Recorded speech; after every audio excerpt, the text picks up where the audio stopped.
Ayo,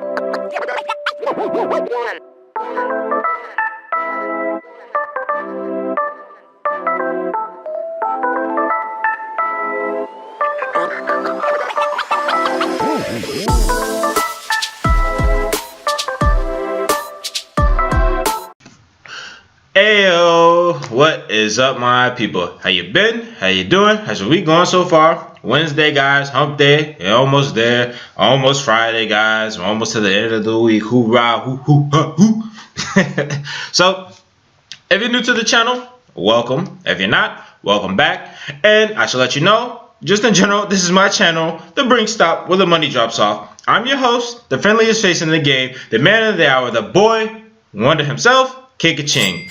And today, guys, I got a special segment for you guys. This is brand new. I will be turning this into a series. This is what I call making a monopoly. So with this series, what we plan on doing, I'm gonna take designated amounts, whether you guys recommend it, and if nobody recommends it, I'll just make a certain amount. I'm gonna take different amounts and say, okay, what would I put into cryptocurrency space? Because I know a lot of people, they have ideas, and not only ideas, they want opinionated answers as to, if I had this amount of money, where would I put it? How would I allocate it to various projects? What amount would I do, etc.? And I know a lot of people like that. And also, some people want to know, okay, if you had a high risk portfolio, what would you do? If you had a low risk portfolio, what would you do? Or if you invested in a high, high cap coins or low cap coins, where would I go? Where would I go? Etc. etc. So that's what this series seeks to answer. So today, guys, I will be starting with $1,000. Yes, 1,000, 1000, un mil,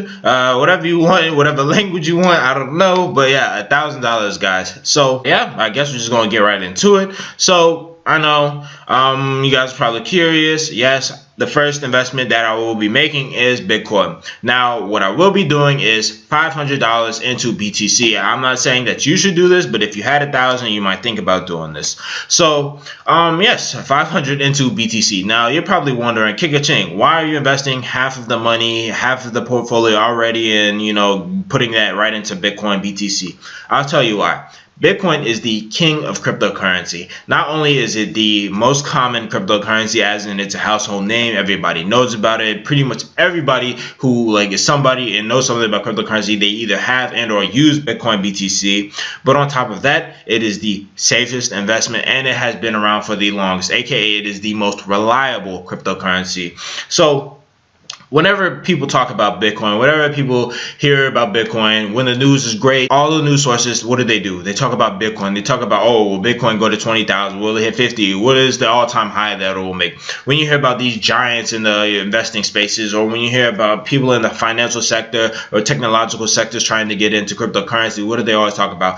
Bitcoin, BTC, and even the negative news. Whenever you hear about negative news, people like Dr. Doom, Nouriel Roubini. When you hear people like Nouriel Roubini, what's he talking about? Bitcoin. Or scamming Jordan Belfort, what does he talk about? Bitcoin. Or even Kanye. We're following you. We're following it all. You set it up good. Okay. That was the moment that I wanted to use Bitcoin. And I saw Harry Tubman on a $20 bill. What are all these people? What do they talk about? Bitcoin.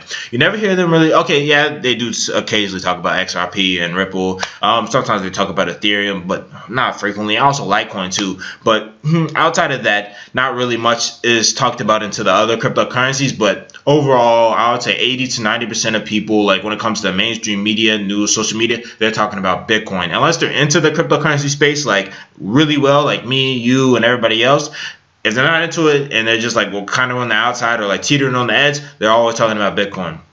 Why is this good? Because if you invest into Bitcoin, that means when the market moves up, whether it be normal retail investors, whether it be institutions investing in Bitcoin, or whether it just be in general, the more people just investing in Bitcoin overall, or in cryptocurrency overall, Bitcoin is going to be the first move. It is that #1 coin.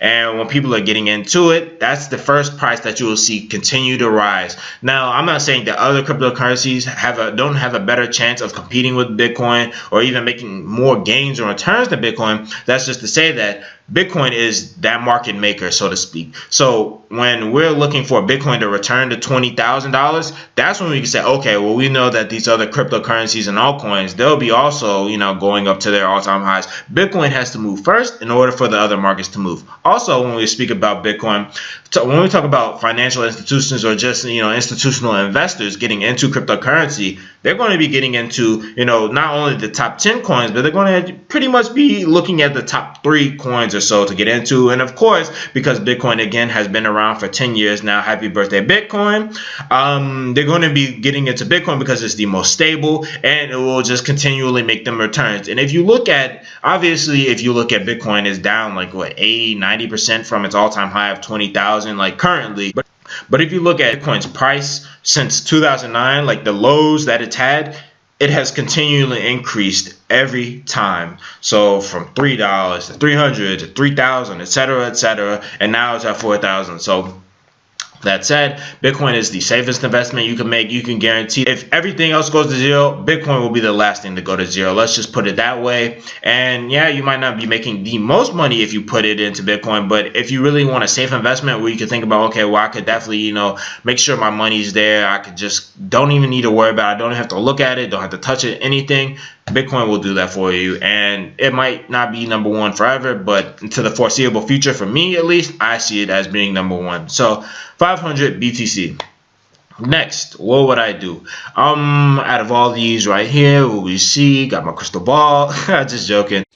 Oh, brother, this guy stinks!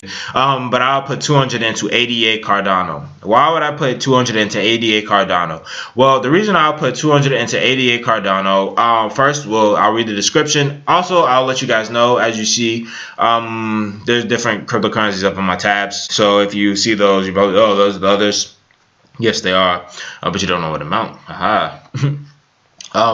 But I will be doing a crypto coin autopsy on each of these coins and tokens.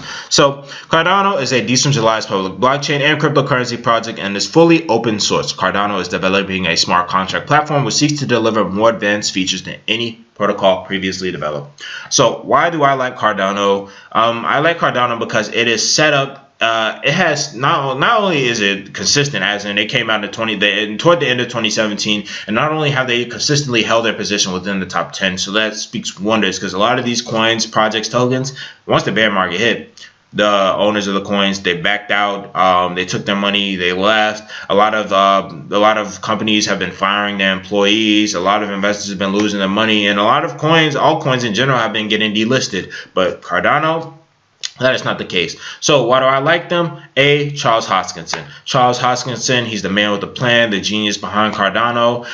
He used to work with Ethereum. He helped to develop it. Him and Vitalik, and with the two greatest minds, you already know Ethereum's in the number 2 place. But two of the greatest minds, Cardano and Charles Hoskinson, they seek to do something that Ethereum could never do, and that's create the best smart contract platform out there for other stuff to be built on top of their network. And they do this through a peer-to-peer reviewed system, so that everything that happens according to their blockchain, according to the system, according to the processes and structures, it must be reviewed by other people before being implemented or even before being just considered. So that said, if you have more than one set of eyes, just with anything in life, if you have more than one set of eyes on something, it's bound to do better, look better, perform better, etc. But when it comes to blockchain, that means that their blockchain will obviously perform better, it will be better, it will run better, it will be able to host more people or more coins, more projects, more companies on their network. And on top of that, as it is technologically superior, you don't have to worry about it failing, you don't have to worry about 51% attacks, so to speak. And also, you will not have to worry about all the other stuff that you have to worry about with flimsy blockchains, in terms of, oh, well, is this really a good blockchain or is it just a copy of another blockchain? Not calling out other coins, but just saying you don't have to worry about that. And yeah, another thing I like about it too is because they, as you see here, they say they have Ouroboros, so they're starting to, they've already started their proof of stake like mining protocol. So if you don't know what proof of stake is, you stake your coins onto the network, and because now that you have a consensus node, you're able to run transactions through it, and because now that you're running transactions through everything, you can now make residual like money. I guess you can make more Cardano or ADA just from being a consensus node. So yeah, that's proof of stake. Yeah, and other than that, Cardano, they have more updates coming up on their roadmap. They have more plans coming up for the future of 2019 and going into 2020. Definitely, I think once they establish their blockchain and really start getting the ball rolling, because 2017 to 2018 has really been like more of the prototype year for Cardano and ADA and really getting the ball rolling. But I think that once they get the blockchain established, once it starts running, then once they start securing partnerships, sky's the limit for Cardano. And right now, I think it's around what, 3-4 cents. Oh, 5 cents. Oh man, 5 cents. Ooh, 5 cents. It was 3-4 cents, like, you know, the last couple of months. 5 cents now. Look, when Cardano starts really getting going and investors start coming back into the space, I think Cardano has the potential to reach $2 to $3. So you can calculate the math on that and what your investment will be and how much you need to invest to make a certain amount of money. But at the end of the day, I think Cardano, with what they're doing with Charles Hoskinson, they have a great leader. He's definitely not going to abandon ship. You can tell that as he's been active throughout the whole bear market, he's been active on social media. He's not like other people that are just silent or barely put out news. Cardano, they will be doing what they need to in the future, so you can count on them to do that. You can count on if they accomplish half of what they expect to do, they will still be a very valuable coin. And keep in mind, they went to $1.20, $1.21 last year during or not last year, but the year before. Yeah, well, I guess say December 2017 to like January 2018. They went to $1.21, and this was when they had no protocols out. They had no updates out. They literally were just a name and a white paper, basically. So if they could go to $1.21 with that, what do you think that Cardano can do now that they have all their projects, all their, protocols, all their updates in place, and they're about to roll out their official blockchain, they're about to start the mainnet, all this stuff? What do you think will really happen? So that's all I have to say. 200 ADA. Next. Where's my next 200 going to go? Or what's my next 100? What's my next 50? What am I going to do with it? Ooh, right here, actually. XRP. 200 into XRP. I know I'm going to get a lot of, kick-ching, what you doing? I thought you were better than this. The name of the game, guide. And if you watched my last video, I must say, whoever downvoted my last video, I'm on to you. I am on to you. But anyway, 200 into XRP. Now, you might be saying, why are you investing into XRP? What are you doing? I'll tell you why. XRP, they are a cross-border payment solution, and not even just cross-border. They're just in general, they're just a payment solution for everybody. We can actually go to the website and read it real quick. They offer banks and payment providers a reliable on-demand option to source liquidity for cross-border payments. So I already, said that, but So why XRP? Well, let me put it this way. XRP and Ripple, if you watch my last video, they have some of the most partnerships in the space. And I don't mean Tron partnerships where they're just using the cloud service and it's like, oh, we're partnered with them, but not really. No, XRP is genuinely partnered with so many financial institutions, banks, and other corporations that when it comes time for, the bull run to return, XRP is going to be one of the top coins that will see the most returns. So if we're just looking at a perspective of this, it's at 37 cents. Again, XRP, Ripple, now they've been around much longer than Cardano and all these other. They've actually been around for a while. But they went to $3 or above $3 during the last bull run of December 2017 to January 2019. They went up to $3 or upwards of $3. And that's before they had all these partnerships. That's before they had their protocol like XRapid. That's before they had any of this stuff. So now that they have this, now that they have all these partnerships, now that they have all this money going into XRP and Ripple, what do you think is going to happen to the price? I could easily see Ripple going to $8 during the next bull run, even $10. So you guys do the math from where it is at 37 cents and how much you can make. But that's not really what I'm trying to say. What I'm really trying to get at is XRP, I know people are going to be like, oh, it's very centralized. At the end of the day, somebody has to do it. We cannot be a successful, I guess you could say, space or market if there aren't institutional investors in it. Yes, the whole aspect behind cryptocurrency is to be decentralized and power to the people. But at the end of the day, you can't keep money from making money. And when I say that, you can't keep wealthy investors from not wanting to make more money than they already have. And of course, in making more money, they're going to get into newer projects, newer ideas, and newer technologies. These new technologies, ideas, and projects being cryptocurrency. Majority of them are getting into XRP, not only because it's centralized, but because they're able to do cross-border payments, whether it be, you know, within the country or internationally, for pennies on the dollar. And not only pennies on the dollar, it happens instantly. So it's not like they have to wait 3 to 5 business days. They don't have to wait 1 to 2 weeks. They don't have to pay, you know, thousands of dollars in fees. If you see some of the news coming out about XRP, you see financial institutions and even other corporations, they're sending hundreds of millions of dollars in XRP cross-border, and they're doing it in less than a minute, and they're doing it for all like, I think less than 2 cents, like either 2 cents or 1 cent. So when you have a structure, a blockchain, a protocol that you're able to use, and a whole currency system that you're able to use where you can send hundreds of millions of dollars, you could do it in less than a minute and all for under a cent. That's better than PayPal. That's better than just bank-to-bank wire transfers. That's better than Western Union.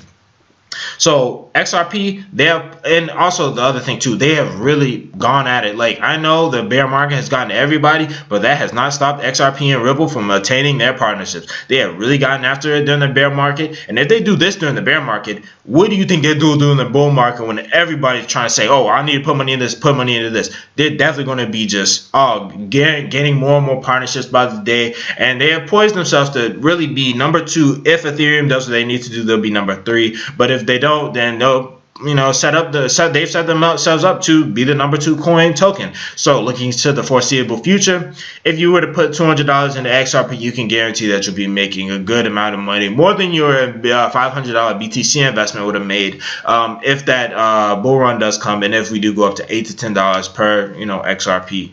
So I like XRP, and again, I don't think I said this at all, but all the coins I'm talking about or you know, discussing, I am heavily invested into.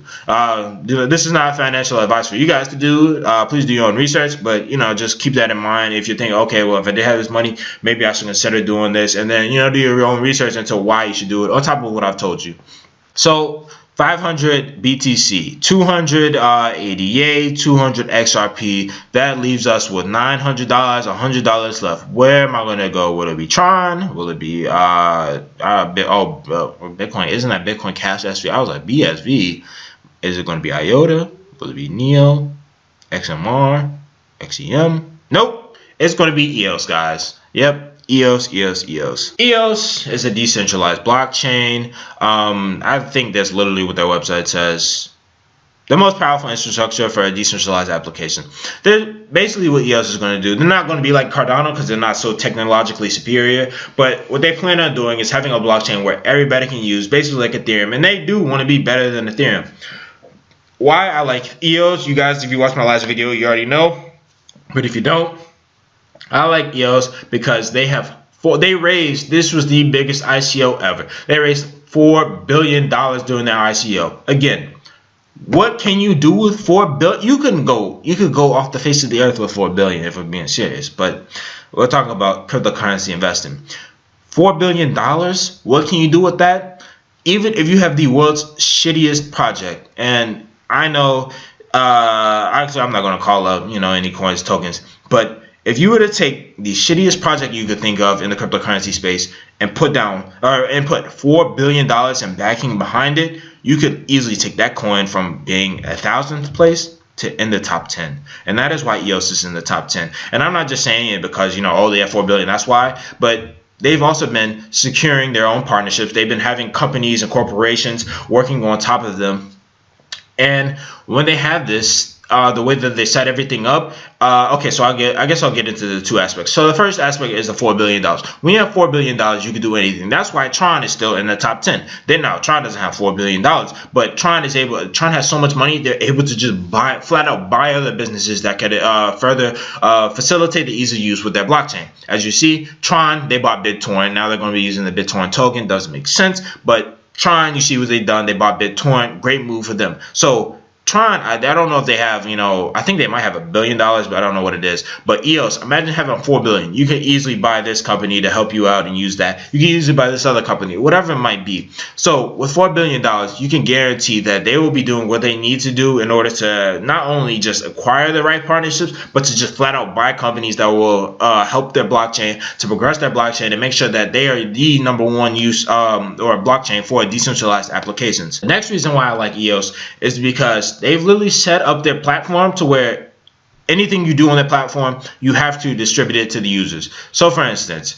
if I have a new company and I want to do it on the EOS blockchain, I have to use the EOS token in order to be able to work on the EOS blockchain. And when I do, not only do I have to use the EOS token, which, again, more usage, more volume, more buying of EOS raises the price, of course. Not only does that happen, but when I do use the EOS platform, whatever my company is, I have to distribute to every holder an equal amount of their holdings and whatever my currency project is. So I'll give you an example. Everpedia, I think it's called Everpedia. Correct me if I'm wrong in the comments below. But yeah, Everpedia. They came onto EOS's blockchain last year, like early last year, and when I think not like early, but like May, June, July, during the summertime. I could be wrong. Again, correct me, because I don't really pay attention to I don't like, not that I don't pay attention to EOS, but I don't pay attention to like those projects coming on, because it's just not every project that's going to come onto the EOS blockchain is going to be great. But yeah. So anyway, Everpedia came on, and for instance, if you were holding like 100, if you're holding 100 EOS tokens or whatever, if you were holding 100 EOS, then they would have to give you Everpedia, they would have had to give you 100 Everpedia. Or if you were holding 1,000, they would have to give you 1,000, and so on and so forth. Now, again, that's why I say it's good that they've done this and implemented this into the blockchain, because that means that not every project that comes onto the EOS blockchain is going to be great. Some of them will fail. We cannot say that everything that's on the Ethereum network is already failed, or not everything that is already failing, but a lot of projects, because a lot of these projects use the EOS the Ethereum platform and blockchain in order to make their projects, and as you can see, a lot of them are getting delisted, not being used, whatever. Same thing might happen to EOS, but the thing is, just like with Ethereum, how there are some projects that aren't that good, there are excellent projects on Ethereum that are projected to just do wonders in the next bull run. And what does that mean? If the same thing happens with Ethereum, then that means the great projects that do get on EOS, you would have paid $0.00 for you to own these tokens and or coins. So that means that if you have a great project on EOS, and say for instance, if you had 1,000 EOS, that means you now have 1,000 of whatever that great project is. And say for instance, that project went from like maybe 50 cents to $1. Now you've just doubled your money. You didn't even pay a dime. You didn't pay anything for it. And the greatest part about it is, it's not just going to be one project that you're going to be getting cashed out for. It's going to be all the projects that are using EOS. So the more that you accumulate now in terms of EOS, the better off it will be in the long run for more projects that are getting listed on the EOS blockchain and the EOS platform. And then at the end of the day, you'll be able to look at all your investments, and you might see some of them be like, I don't like this one too much, I'm gonna sell it. And what does that mean? Sell it, buy more EOS, then you get even more of whatever the new projects coming on and all that. So yeah. Yeah, that is it, guys. I know this ran a little long. I thought this would be, pretty short, but I actually did kind of want to explain it. So hopefully you guys are satisfied. If you have any questions, feel free to reach out to me at my email. The link is in the description. If you enjoyed the video, please make a comment. Please thumb it up. And overall, please do subscribe, guys. Got to get the subscribers up. Only at 9. For the 9 of you that are here and are, always watching, I do bid you a very hearty, very warm thank you. Thank you very much. I do appreciate all you guys. I appreciate your support. I will keep up with my videos this year. I do promise that. And yeah.